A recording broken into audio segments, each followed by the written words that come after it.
All right, everybody. This is Bonafide Mike here on the digital airwaves of YouTube. And today, with episode 19 of Just Two People Talking, I will be speaking with a very special guest. I'm super excited to have her on the show. So I know who she is. So please, Vanessa, introduce yourself to the viewers. My name is Vanessa Irino, and I am the Guinness World Record holder of the world's largest Casper the Friendly Ghost memorabilia collection. Now that's awesome. And as I can tell, I can see it from here. So today we're going to be speaking with an expert also in the paranormal world, as well as all things Casper. So let's dive right in. Let's get into this. So my first question is, why Casper? How did you pick that character? Um, how did that become your brand? Well, he may have picked me because I was just randomly watching cartoons late one night in my room, and I was about 5 years old, and he popped up on TV, and I just fell in love with him being like, I didn't know what he was at first.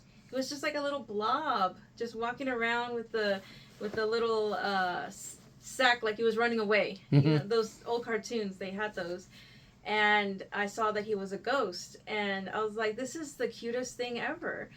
And he was different from all of the other ghosts. They wanted to scare, he wanted to have friends. He got away from them, he went out into the world and wanted to make friends and show kindness to others and stuff. And then he befriended like all of the kids or the animals that also felt like misfits and unloved and stuff. And that's how I felt growing up at a young age.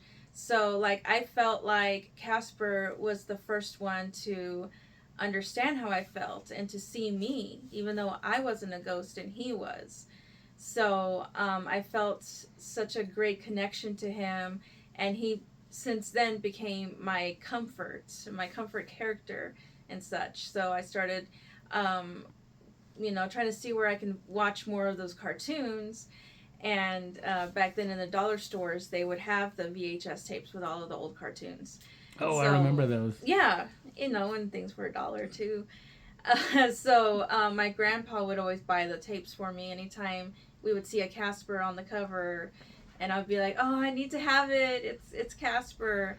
And then the movie came out when I was 8, and even more so, he became more of a comfort to me. Mm-hmm. So, and it just brought memories of a past life also. Um, because I always had vivid dreams of a place that I've never visited in this life. And then after I watched the movie, I recognized the scenery, and it was New England. It was in Maine and stuff like that. And Mm. so I was like, wow, this is a place I've dreamed of. And so it always brought me that kind of comfort of home and where I came from or something. And, it's, you got to have an open mind when I tell my story, because this is my reality. This is how I felt. It's real to me. And yeah, ghosts are real. Oh, I'm sure they are. So I can tell by all the items that I can see here. Do you what would you say? How many items do you have? Do you have an accurate count of how many collectibles you have at the moment? I keep an accurate count. I have like 1888. Wow. So I'm working on my 1900. I have a little pile of stuff here on the floor that I just received this past week Mm-hmm. and found at an antique store. So I got to add those into the count. But my goal for this year is to have 2,000 items, which I know I will acquire. I believe that. So out of all these though, what was the very first Casper item you collected? What was number one? So I couldn't pinpoint at the number one whenever I was like between 5 or 6 and stuff like that, because it was the VHS Casper tapes with the cartoons. Mm-hmm. But the number one thing that I got when I was 8, when the movie came out, is that plush in the third shelf, the first one right there. Oh, I can see it. Yeah, and that's how he looked like brand new in the box behind him. So he's not too bad, but he is very much loved. He got me through so much growing up, and he was my comfort. And whenever I was little, he seemed a lot bigger. And then now when I hold him, he's the smallest little thing, but he just brought the biggest comfort. So that's my number one, and my great grandmother got him for me for my birthday. That's awesome. That's a very cool item.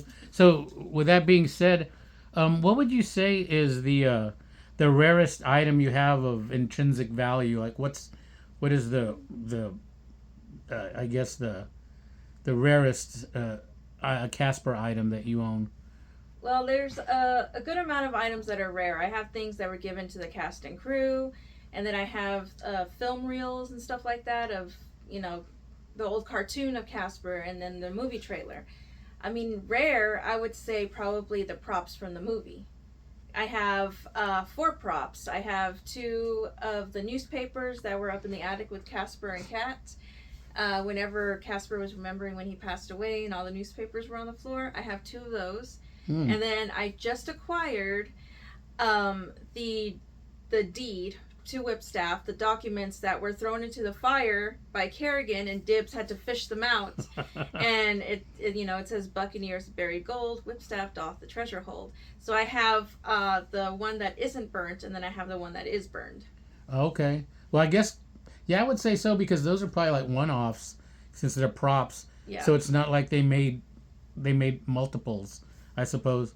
So I know you had mentioned you had gotten some other items. So is there still an item you haven't collected, but is still out there, something that you're seeking or something that you know of, but you haven't actually acquired it yet?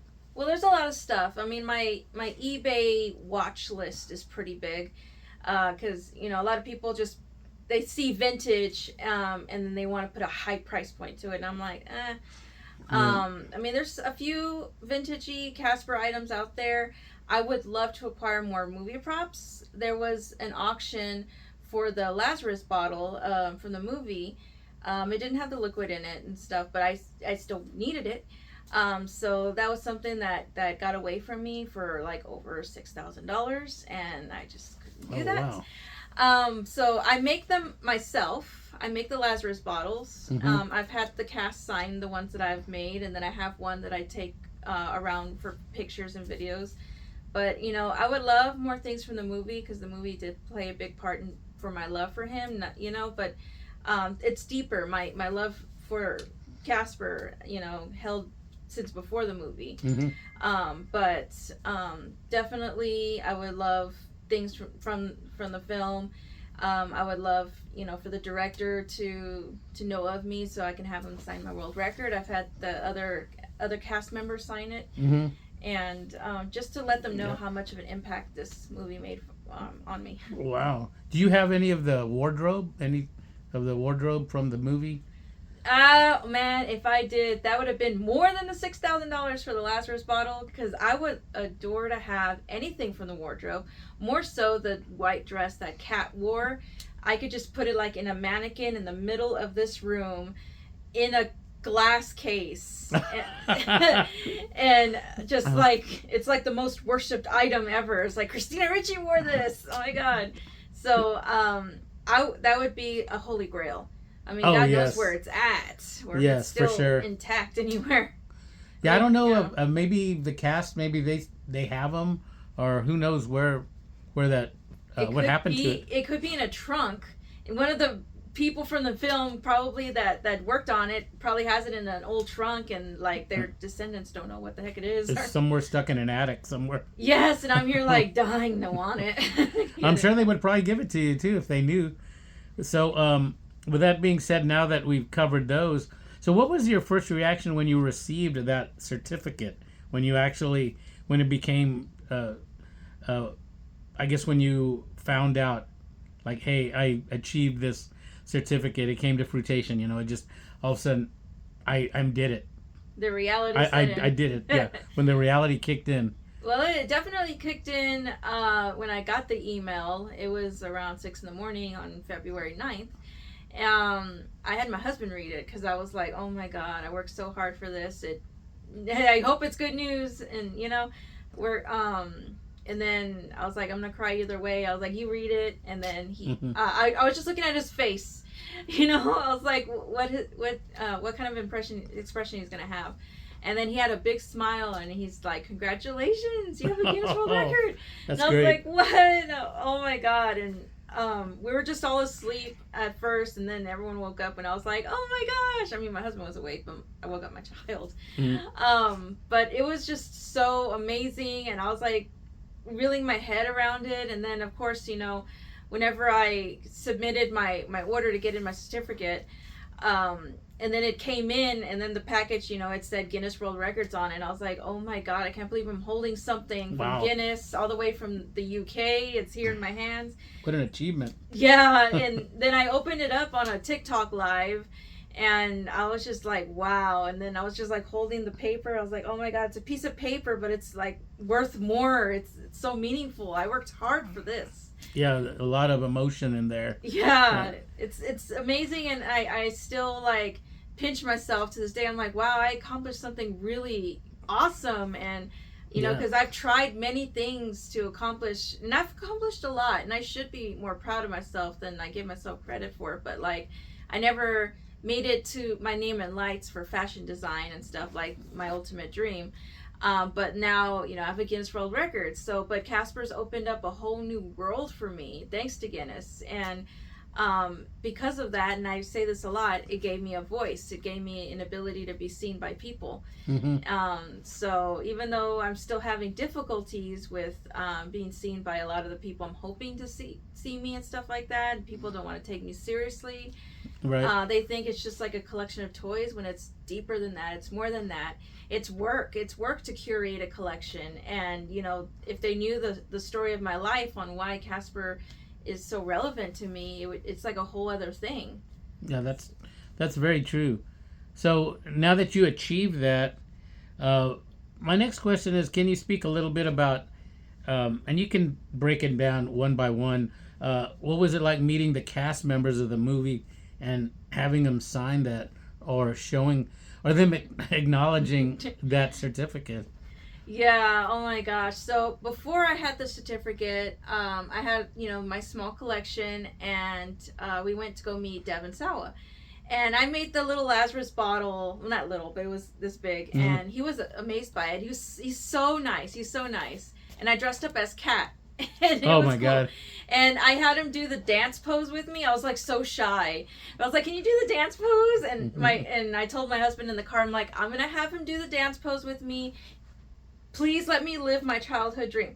And Yeah. So, Well, there you go. yeah. So then we got that, and so I met him before anything. I told him I was collecting Casper, and he met my little boy. My little boy's a big fan of Casper, and he was just amazed. He's like, "That's not Casper," because he knows him as when he was younger, and then he was just amazed to see him. Wow. So he showed him his Casper, because I introduced my son to Casper, of course, when he was almost 4.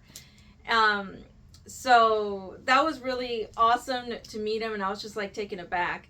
And then after that, I was able to meet Kathy Moriarty. I saw that she was in Houston. I think it was Houston. Mm-hmm. And so we traveled over there, and I only went for her. There was a lot of other people, but I was like, no, I'm going to go. And I dressed up as Kat also for her. Because I was like, oh my God. And then I took the Lazarus bottles with me, and she was amazed. She was amazed with them. And I was like, look, here's the bottle. Because, she tried taking it from the movie. And it was so surreal. Like, it has to be. My son was like amazed meeting her, because he was like, the mean lady from the movie is really nice. And I was like, yes, she is. She's an actress. She's a good actress. Of course, yeah. And it was the biggest blessing. I'd say the biggest blessing. One of the best things that Casper has brought me is a friendship in Kathy, because we spent a lot of time together that whole weekend. Oh, really? And we really got to know one another, and she just has like such a radiant energy, and it comforted me. Like, the movie comforted me from a child, and even her playing a villainess, she was part of my comfort regardless, Yeah. But like, her in person, she was just so amazing, and with a lot of the lack of the love that I grew up with, I felt like she felt that right in, and she was like a mama, an auntie to me and stuff. Mm-hmm. And we have a really wonderful friendship to this day, and I'm just so thankful for it. And I showed her my collection. I was starting to collect more and more, and she was amazed. And she was the first person to ever call me Casper girl. A lot of people call me Wow. that. So I was like, the first person who called me that was Kathy, but she called me her Casper girl. This is my Casper girl. And I was like, oh my god, I'm forever Kathy's Casper girl. Everyone else could call me that, but like it means something from Yeah, the her. meaning is deeper. Yeah. So it was wonderful to spend that time with her, and then she was the first one that I contacted whenever I got the certificate. And I had gotten a cameo video from her, and she was able to announce to the world that I'm the Guinness World Record holder for Casper. Wow. So I got to play that to events when I did events. I did my first event with Curious Twins at Paranormal Fest in 2024. So I was able to play that in the background, that Kathy Moriarty announcing my Guinness World Record. Mm-hmm. So that was really wonderful. And then the third one that I met is Jonah Pulte, Uncle Stretch. Okay. And he's amazing.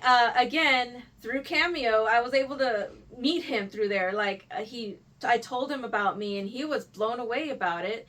And he said he looked through my stuff and that my collection belongs in the Smithsonian someday, which would be awesome.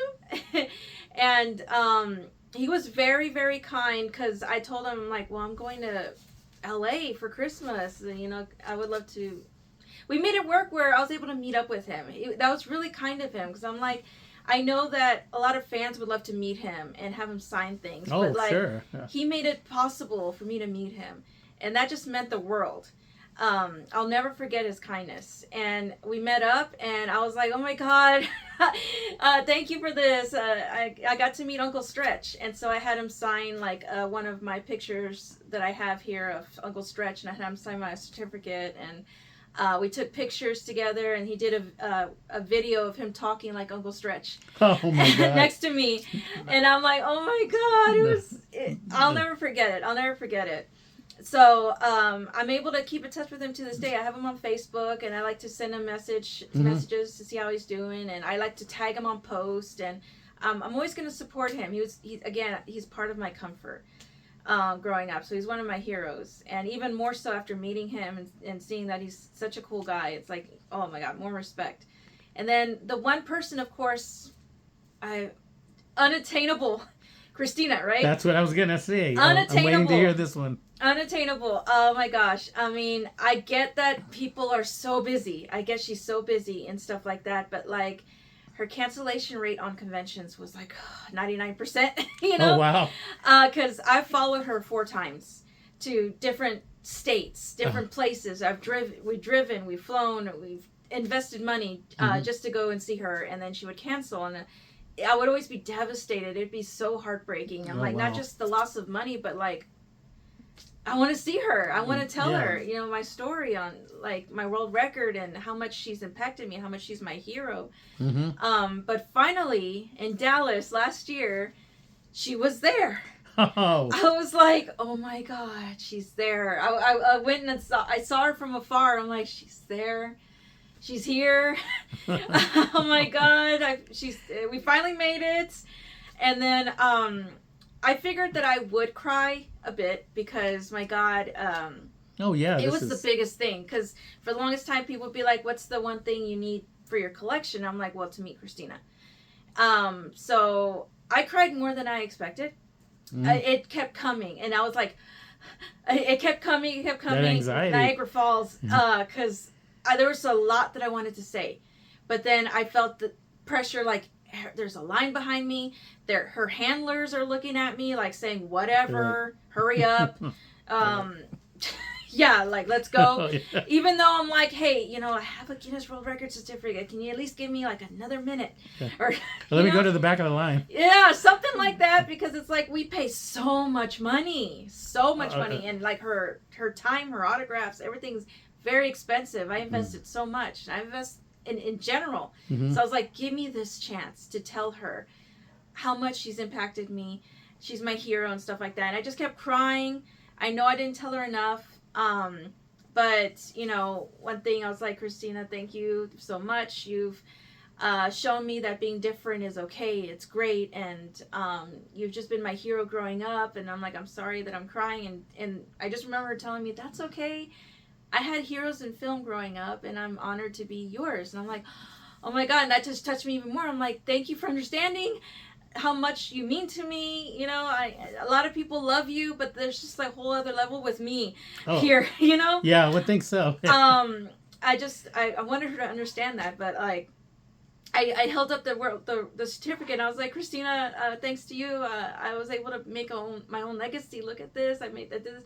And I was hoping for a better reaction. She's like, oh, wow. I'm like, I don't know if she was just because I was crying or Hmm. something.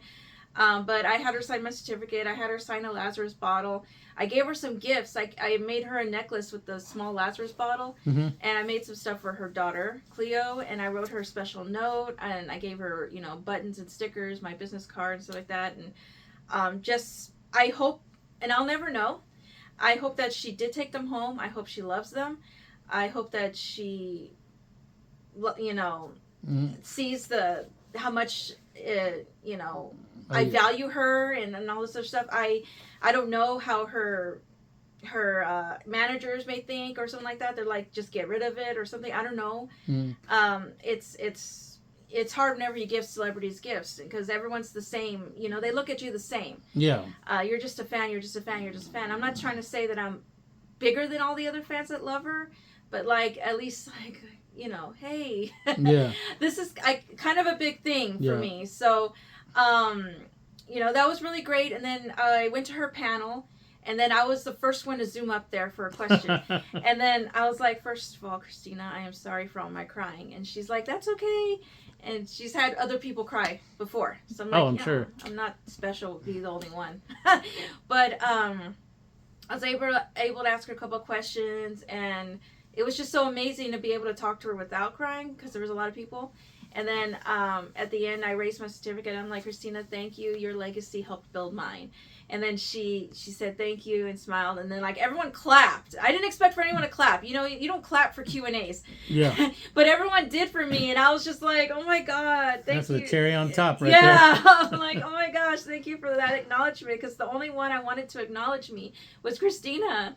And I just I hope for another opportunity to sit with her. Give me 5 minutes with her, 10 minutes, oh my god, anytime. there. So I could tell her my story. I want to give her my book and tell her, how much everything's meant to me. Imagine if I could have any of them to come see this collection too. Have you reached out to any of them to with an invite? I mean, of course they are. Devin comes to Texas a lot, so like I always want to tell him like, hey, you could come see the collection. Kathy, I've always told her, I'm like, I hope that you come back and visit Texas sometime, and you could come and see the collection. And Christina, oh my God, it would be wonderful. So Joe Napolti actually, he talks about it before. He's all like, I would love to go see your collection, if I make it to Texas or something. So I'm hoping that we can make that happen. I would love to get together with like a big convention and make like a Casper convention, Oh, like a wow, nice yeah. reunion type thing, and get like the cast to come, because Well, they do those at that Wonderland Mall, so you they never do. know. You never know. I would have to work with somebody, because I know how to contact some, and they would have to contact the bigger ones. Oh, yeah. Because can you imagine them trying to get Christina? Oh my God. That's a whole other thing. It would have to be a really huge Comic-Con, I would think. But like me as the Guinness World Record holder for Casper, I want to make it like a celebration for Casper in general. The old school cartoons and the movie, Right. and bring the cast of the movie, and that would be wonderful. And of course, I would love to bring the cast here Oh, and have them see it. that would be like, I don't even know what reaction they would probably get. Like, oh my God. I would just be over the moon here, just like looking at their faces, and I Yeah, wanna that would answer be a everything. bigger reaction. Not that there's so much stuff, but what they thought or how they're like. You can probably see it in their face, like, you know. Yes. I can't wait for that to happen, and so I'm really hoping that it will. Well, that is some amazing stories, and for you people that are watching this, if you want to know more about all that stuff, get the book, because there's a lot in that book about those conventions and meeting. So, okay, I guess so.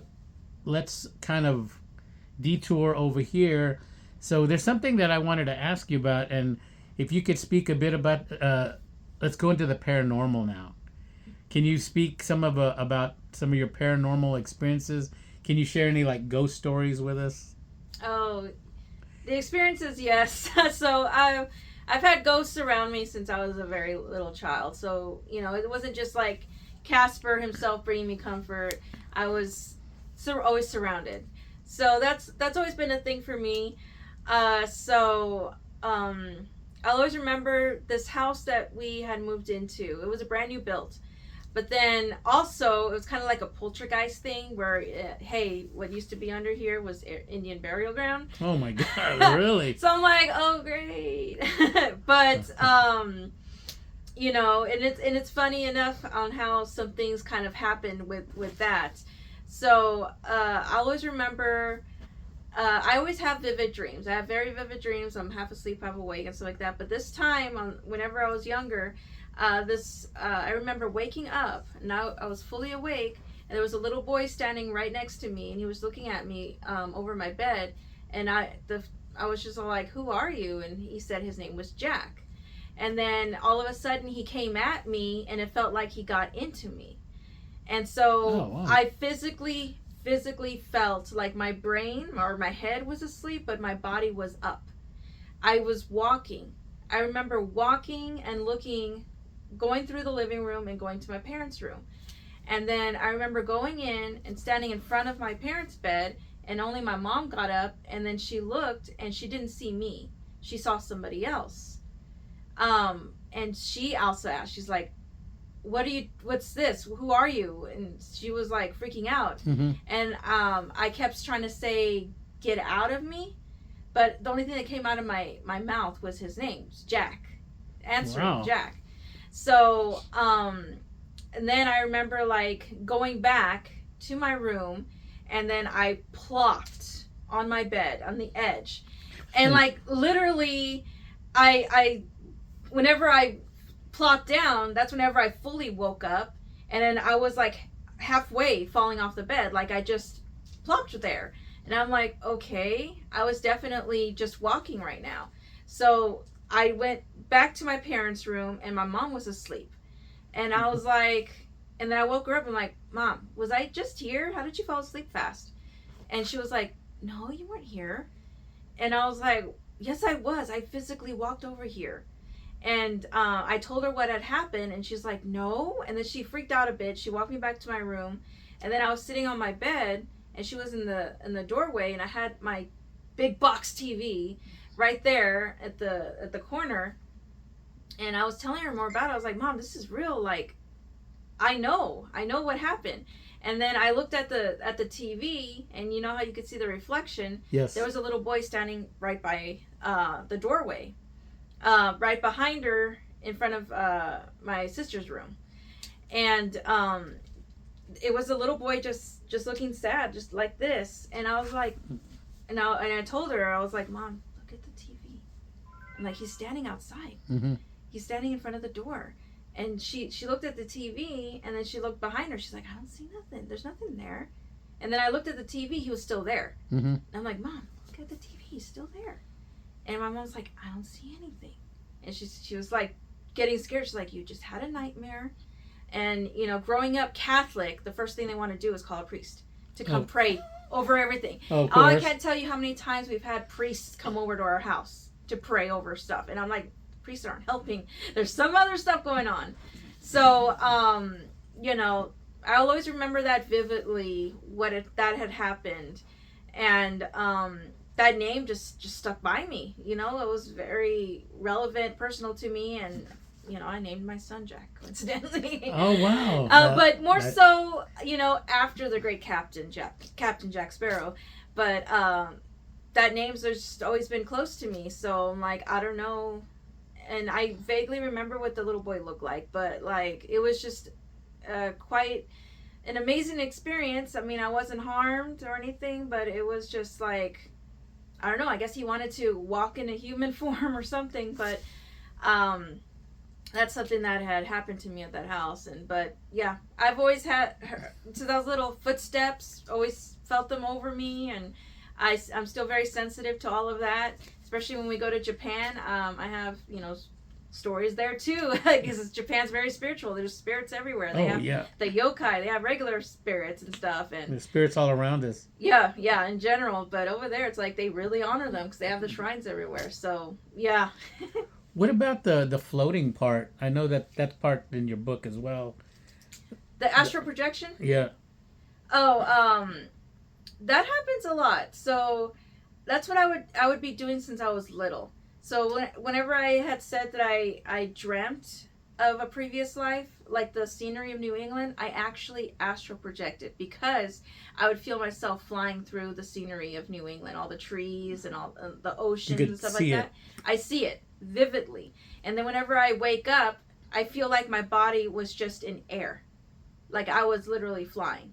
And it felt weird to me. I was like, well, I was just asleep. I'm here and stuff like that. But like you literally feel yourself when you do something, like when you have a lot of air pushed against you, or whenever you're up high or something, you have that kind of feeling in your head. That's what I always felt growing up. Mm-hmm. And I still feel that to this day. Like a lot of times I go to my grandparents' house.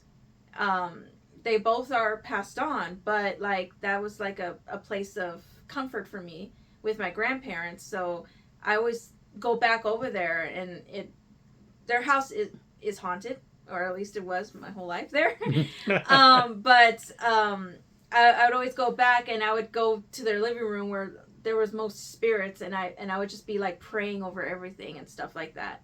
So like what gets me out of bad situations has always been prayer. And like a lot of times whenever I wake up from bad nightmares, I like have emergency Florida water next to my bedside, and I'm just like, okay.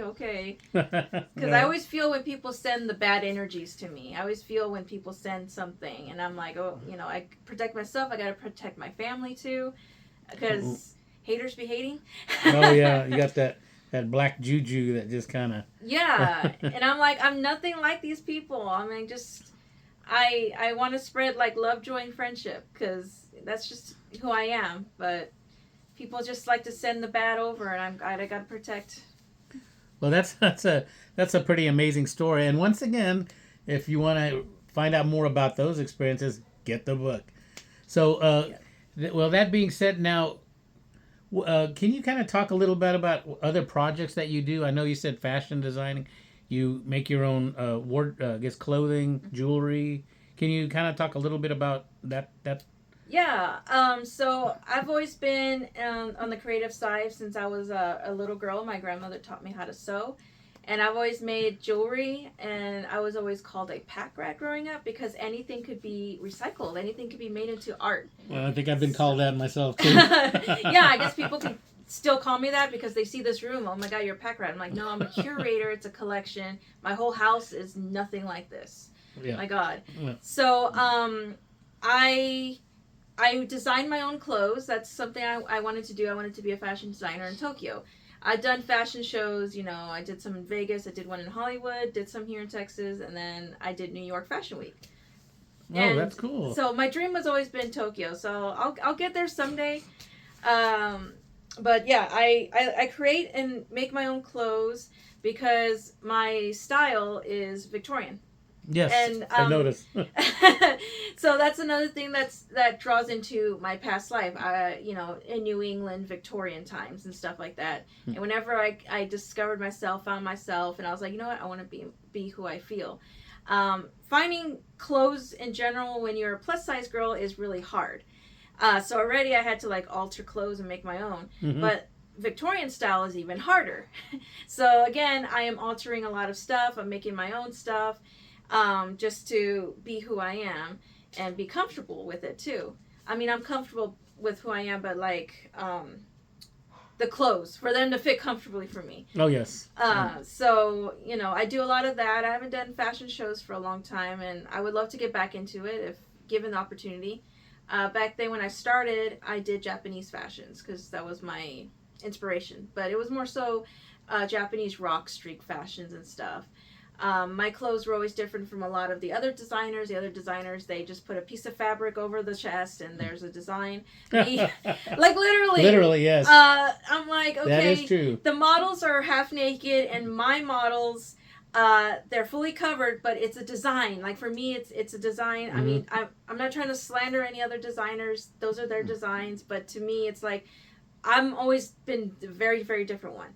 So I don't fit in the criteria of a lot of fashion design, especially in America, because in America, it's all about what's sexy, not Yes. design. That's why in Japan they love Vivienne Westwood so much. That's my inspiration for all of my fashion designs was Vivienne Westwood. So a lot of her stuff, yeah, some was sexy, but then a lot of it was covered up with a special kind of design, and that's Mm-hmm. what I based my inspiration from on my stuff, and that's why my stuff would have been really great in Japan, and maybe one day it will be. But I've also always made jewelry too. I love getting random pieces and making one of a kind jewelry. That's why my business is called Fantique, Vanessa Oh, Antique. antique. I get it. Yeah, so I get like random pieces of antique trinkets and stuff like that that I find in stores, and then I can make like a headpiece, some jewelry like bracelets and necklaces and stuff like that. So that's what I love doing, and I love designing stuff. I love crafting, and that's why I make my own little Casper arts. Anything I can incorporate Casper into art, I do that. I could fix a lot of broken things that people send me of Casper, or Mm-hmm. if I find something that's broken of Casper, I fix it and make it into a new design. That doesn't count for Guinness World Records because it's not an original piece. Oh yeah, yeah. But if it's something I made, I'm gonna give it love, of course, because it's Casper. So I've been able to make my own versions of movie props that I can't get and stuff. So yeah, I always love being creative, and anything that I'm passionate about. I love to be creative with it, like antiquing, antiques, Victorian time, and Casper. That's awesome. Great. All right. So as we start to wrap up this interview, let me ask you this: what would you say drives you? What makes you feel alive? Yeah, so to speak. What makes a ghost feel alive? Oh. I label myself as a ghost because I felt that way my entire life. And though a lot of people tell me, I see you, thank you, you can see ghosts. But I'm thankful for those who have, supported me and stuff. But gosh, one thing my grandpa always told me was to never give up. So my grandparents have always been like the beacon of love and light for me and comfort besides Casper. Um, so their support and their love has always been my drive, even though they're on the other side and they're right here with me always. Um, that still drives me, and because they come to me vividly in dreams too, and they tell me how much they are proud of me and how much they love me and stuff, and um, that's what keeps me going. And of course, my son, his his love, he's always like so proud of me, and he loves telling people about me, and I'm like, wow, I'm the mom that my son is boasting about me, and not like, oh, my mom's so embarrassing, oh, it's like my mom, so like that. No, Mm-hmm. he's like, my mom did so much. He's very proud of you. Yeah, and that's like a whole other thing to have that, and just seeing his smiley face, and I'm thankful. My husband, he lets me go for all my dreams when I was doing all my fashion stuff. He let me go for all of that, and then this, he without him, I wouldn't be able to have all this too. And of course, I have like supportive, friends that help me get through this, and I've always wanted to make a positive impact in the world since I was little. I've always wanted to make a positive impact, and I feel like through Casper, I've been able to, because a lot of people would reach out after hearing my story and tell me that it's changed their lives, and have them go to their dream, go do their dreams, and not give up and stuff like that. And hearing the positive reviews on my book, or just in general, like people just seeing the collection, they're like, wow, you've inspired me to collect something, or wow, I love your passion for Casper, or Oh yes. stuff like that. So like if I can bring like motivation and positivity, a smile, a laugh to people, then I'm doing good, and that's what I Oh want to yeah. do. For sure, you've touched a lot of people's lives. I think I would say so, judging from what you've said. And like I said, once again, I'll repeat it again. If you want to know more about it, get the book. And here's the book. And there it is. I was going to ask you about that. Let's see. Yeah. There you go. This is Kindred Kin- Spirits. This is my life story. and it's got pictures of the cast that I've met and stuff like that, and pictures of me in Japan. And my husband did the Japanese version. He translated it, so I also have that. Oh wow, that is awesome. We got two versions, folks. Yes, yes. So I have a lot of people that follow me in Japan, and of course my family over there too. Awesome. So it's so wonderful having them read it. But like right now, you can only get my book through me until I can get another way to get it published out there. Because Amazon really did dirty on a lot of authors. Oh my God. Yeah, so it sucked. Yeah. Well, that's it, the only way to put it. But so in closing, how can people find out where you're going to be, or how people can get in touch with you to get some of your merchandise, your book, or know what appearances you're going to have? What's the best way for people to find you, I guess? Well, for sure, Instagram, Vintage Apparition, or you just look me up, Vanessa Edino, Casper Collector. And I'm also on TikTok, same handles and stuff like that. A lot of my friends keep telling me to make a Facebook page so that people can follow me on there. So I'm probably going to get onto that. I should get onto that. I said that last week. So I'll make a Facebook page so that everyone can follow there. Because, like, I have a Facebook page, but it's personal. I want to, like, I have everything else public that I Casper, and that's a way for me to network. And like, I just want one little personal social thing Separate. So like only people I know personally, and where I share pictures of my family, my life, and stuff like that. So I can make like a Facebook fun page that people can follow, and where I post all about Casper. So and I'm on YouTube too. It's the Friendly Ghost 95. Oh, okay. So I need to load more there, but there's videos there of my collection and who I've met and stuff like that. Oh, that's awesome. Well, okay. So thank you again, Vanessa, for speaking with us. We wish you all the best in everything that you do. It sounds like you've got it all together, and just keep on doing what you do. You've inspired a lot of people with your stories. And I'll say it one last time here. If you want to know more about it, get the book. So anyway, well, thank you so much, Vanessa. And I guess we'll keep an eye out for you next time. And we'll be looking for you in different events. And we'll just keep track of your career. Yes. So thank you. Thank you. Bye-bye. Bye.